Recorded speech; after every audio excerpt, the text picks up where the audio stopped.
Good morning friends and welcome back to NPTEL online certification course on public speaking. My dear friends, in the previous lecture we talked about negotiations, and in this lecture we are going to talk about debates. Friends, blessed we are that we have the freedom of speech. We have the facility to argue and to debate on several issues. But what if we are to encash on and we use this freedom for greater goods, not only for ourselves but also for the society? In a world so full of volatile situations, there comes a time when we have to argue and debate to find out ways to overcome a crisis, be it social, be it political, or be it something else. In public speaking, we most often come across such situations, but with our speaking skills and with our strategies, we can always see that we can come out triumphantly. Now, when such situations arise, most of us start thinking that could we really come out of it? Hence, it won't be difficult to discuss the requisites of a debate and how to succeed at it and make life easier by solving or clearing certain doubts through a successful debate. Maybe for some time you may think it is an easy exercise, but if you come across certain difficult conditions where you find that debating power always helps an individual win, then you will perhaps find how important are debating skills. You will realize not only its importance as an individual skill, but also you will be able to row your boat successfully throughout your lives. So, let us find out what are debates and what are the skills that can help you overcome the difficult task of winning in a debate. In the previous lecture, we had already discussed that negotiation is a sort of art. You might also have a sort of question as to can debate also be an art? Debating is an indispensable art. Now, during your school days you might have come across a debate competitions where you might have seen that there are two contestants and these contestants either speak for or against on a topic that is a given, and then the audience members, apart from the audience members, you have some panelists who judge. So, debate is a form of public speaking which involves the process of enquiry and argumentation in order to arrive at a reasoned judgment or proposition. Those many of you who might think that debating should be confined only to schools and colleges, perhaps skip over the fact that in most of the conditions of life, whether it is in parliament or in politics, it is one's debating skills that helps one have an edge over other. So, debating is an indispensable skill for a democratic society, since majority of the decisions are taken after the debates either in law courts and legislative bodies. It is very pertinent to be reminded of the great Greek scholar Aristotle, who emphasized the significance of debate having its four functions. And what are these four functions? Debates actually help check the triumph of fraud and injustice. Fine? You might have felt that when a topic is given and when the two parties put forth their views, you try to, as an audience, you can find out where lies the fairness. It is not only about the speaking skills, but it is also about the reasoning skills. And as Aristotle says, rhetoric is a crucial component of debate as it serves as a method of instruction for the society. In addition, debates generate a balanced outlook by making us see both sides of a case. So, people who win in the debates, it is not they win only because of their speaking ability, but also because of their ability of reasoning. So, debate is a powerful tool to safeguard our interests, freedom and rights in a democratic society. You will always find that in a debate what a debater says for, the same is said against by the other party, and the audience members, they actually out of this for and against deliveries, they try to find out where lies the truth, where lies the reason. Now, after every debate we can come to a decision, isn't it? If we simply look at some of the debates, and if we also look at some of the decisions that we make in our life, in our organizations, you will often find that at times the two parties, which one is in favor and the other party is against, they have their own lines of thinking, fine. So, debate at times becomes a sort of discussion, but then a discussion in the debate requires cooperative, open ended, multilateral, fine. So, in discussion what we do? We try to cooperate, but in debates what we do? In debates we always try to contradict through our reason, through our logic. And you have to practice the art of persuasion, practice the art of persuasion. In debate what a person speaks as a debater, it is actually his own line of thinking, but he has to take other people into confidence by his reason. So, here we can find several methods of decision making. Say for example, that debate is one, then one can have an individual decision, then group discussion. All these are certain ways through which, certain processes through which we can come to a decision. Now, you might be thinking, because till now you might have only experienced debates in schools and colleges, but of course there can be debates in parliaments which you might have watched either on TV or you might have listened to on radios or whatsoever. So, debate can be both academic, debate can be applied. So, an academic debate is often conducted in schools and colleges where students are trained, and the basic aim behind this training is to develop a sort of critical thinking, ability.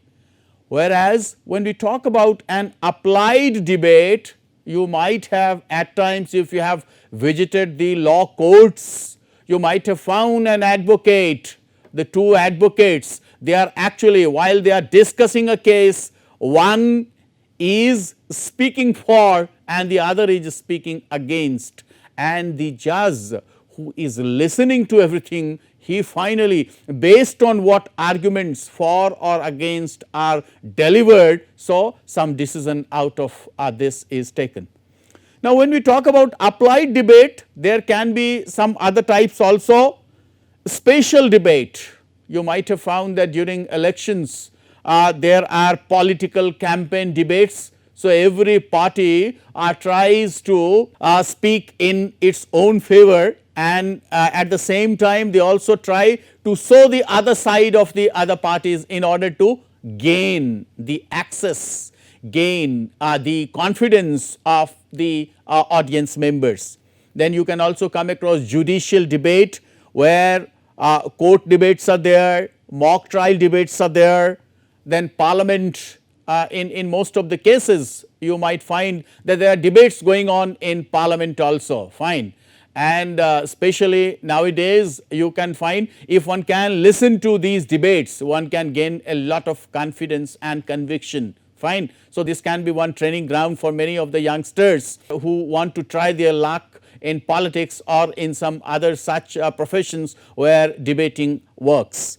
And then there can be non-formal debates also, where you sit in a very informal manner, you are debating with your friends, especially in canteens, in restaurants, in hotel rooms and all. So, these are some of the types of debates. Now, the question is, when you get a time to participate in a debate, what should you do in order to win? Now, debating is a process, and there are certain steps involved into it. The very first is the debate proposition. You will find that a topic is given, and when the topic is given, the topic is actually framed or phrased in such a manner that both the sides appear to be true to the debaters. And in this, one can put forward his or her views against the topic. They always say for the move and against the move. So, the debate proposition is a statement that identifies the central issue in a topic. Topic at times may appear to be a bit controversial, because unless and until it is there, you will not generate much food for thought. So, the debate proposition should be fine. It should be very clearly stated. Of course, it is framed in a very subtle manner, very clever way. It should deal with one single significant contemporary idea or problem at times, in order to get the feedback of what other people think, or what are the views of the people. Also, sometimes debates are organized. On many occasions, the topics of debates can be a declarative sentence, fine, and there is no room for ambiguity and emotional terms in debate proposition. We have always been saying that debate involves two parties. One party speaks for, which is affirmative side, and the other is the negative one, which actually speaks against the motion, against the move. So, the debating process involves phrasing the debate proposition, then exploring the controversy. Now, how to do that? If you are going to participate in a debate, how to start?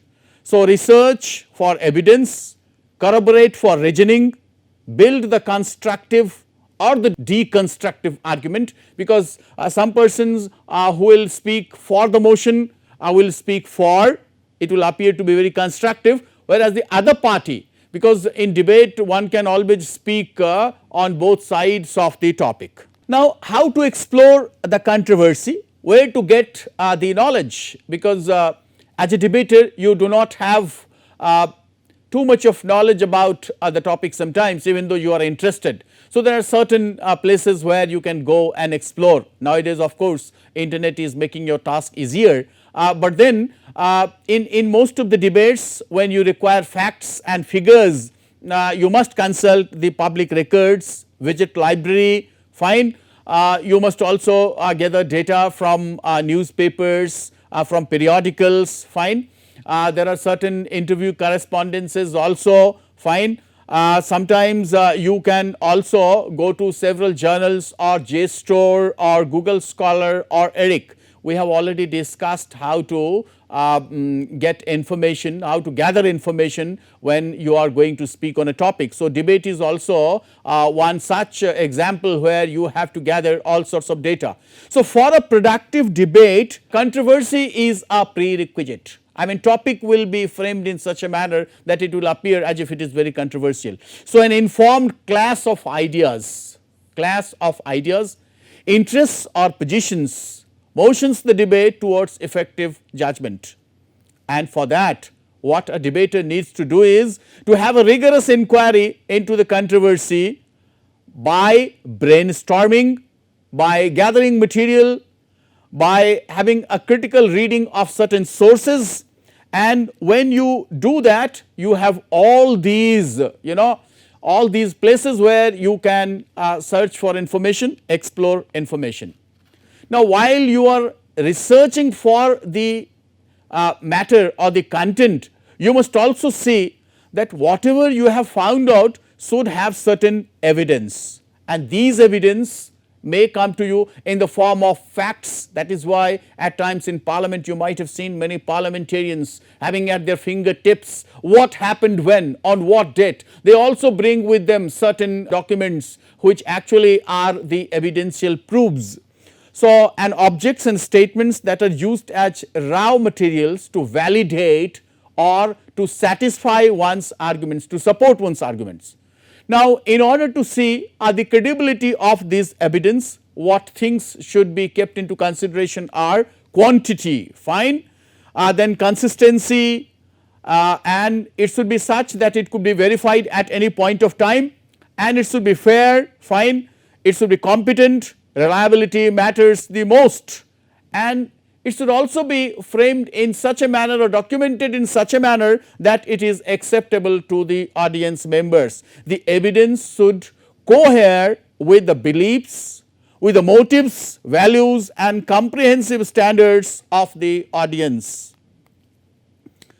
Now, in every debate one has to reason, either one speaks for or one speaks against. So, the process of inferring conclusions from the stated premises is termed as reasoning. So, how can you reason? You can reason by providing examples, that could be at times deductive, that could be inductive, fine. So, first you can say something general, or sometimes you can give examples, and from the examples you can come to the statement. Here we have already given some examples which can help you. So, when we apply the deductive method, first we provide the information, then a pattern, then tentative hypothesis and then theory, but on the other side when we come to the inductive one, it is just the opposite. So, through that we confirm. Now, you can also reason with the help of analogy by providing two statements, two similar cases, and inferring that what is true in one case must also be true in other case, that this is called analogical reasoning. And then sometimes you can also reason by sign, where you can talk about the relationship between two closely related variables, or either the presence or absence of one may be equated with that of the other. So, these are some of the reasoning types. Then what are the other essentials in order to help us have an effective debate? So, matter and manner. So, matter and manner are the customary criteria which are foundational for judging the standard of debate. So, as regards matter, by matter we mean only the content of the speech, the content that you are bringing, and this content may be a combination of several arguments and reasoning. And then manner is what is important. I mean language works its best here, because even if we are going to contradict or even if we are going to oppose the motion, we should oppose in such a manner where there is a combination of humility, where there is a combination of reasoning and where there is a combination of facts. So, how you are going to present? So, it also includes the structure, the way you have structured your sentence. The sentence should be structured in such a way, and the vocabulary that you are putting there should be very familiar for the audience members and also for the judges. So, the speaker's method of delivery that you can find, it is not essential that a debater should remember everything, and when he comes for the debate he forgets everything. No, it should actually create a sort of pattern where it is very systematic, and it should flow in such a manner that it appears that the reasons which you have provided, not only are they relevant, not only are they logical, but they also cohere. Now, argument is also the hallmark of every debate. One wins not by the gift of the gab only, but also with the help of the argument one provides. An argument is a collection of structurally organized sentences with the purpose of justification of whatever you are saying, whether it is belief or it is interest or position, and it includes persuasion and how you persuade better, which actually can be the key motive of the debating party. Say for example, there is an argument. So, while you put the argument, you are claiming something, and in order to claim you must have some support, because on the basis of that only you can justify your argument. The statement which the person who is going to argue seeks the audience to accept, because you have finally to win not only over the judge but also the audience members. So, and based on that, your ideas have to be acceptable to the audience, and this can happen or materialize with the realization of the relationship between the claim and the support. Say for example, if somebody says that euthanasia is for terminally ill people, it actually must be legalized if it is so. So, this is a claim, and in this claim what you will support? Upon death, the terminally ill patient's suffering will cease, and that is why the inference or the conclusion somebody can draw out is euthanasia is desirable.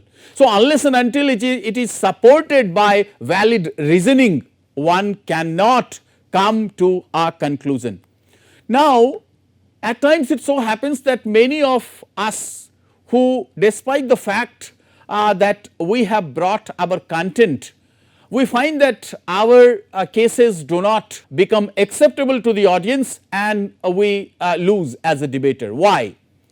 There are chances of fallacies, there are chances of having some defects in it. How can we detect these fallacies or these difficulties?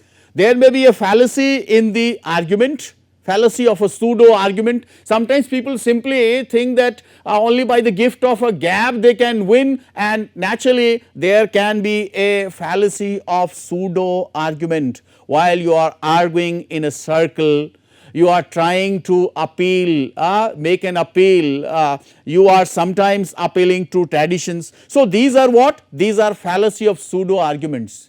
My dear friends, we are living in a world where things are changing every moment, fine. You are also trying to bait the opponent, you are asking sometimes pseudo questions. Sometimes there can be fallacies or difficulty in terms of language, where you can pick up words or sentences which are very ambiguous, full of high sounding words in order to motivate or in order to attract the people, no, but then there are no reasoning. So, simply flowery expressions will not win, my dear friend, and sometimes some people become so much emotionally charged that they feel that they can win the crowd. No, it is not going to help you win a debate, my dear friend. Sometimes they become so spontaneous that they do not keep track of grammatical standards, so that also results in into a sort of difficulty. And then there is also some problem with your reasoning, where the evidences are not enough, where you have jumped to conclusions without providing the proper reasoning, where the analogies are also not correct, the claims are also very weak, and the facts have been manipulated. Of course, at times you find that when somebody tries to put forth one's case only in order to win a mileage, then they provide some pieces of information which are not factual, which are simply manipulated. So, in such a situation you cannot prove yourself to be a good debater.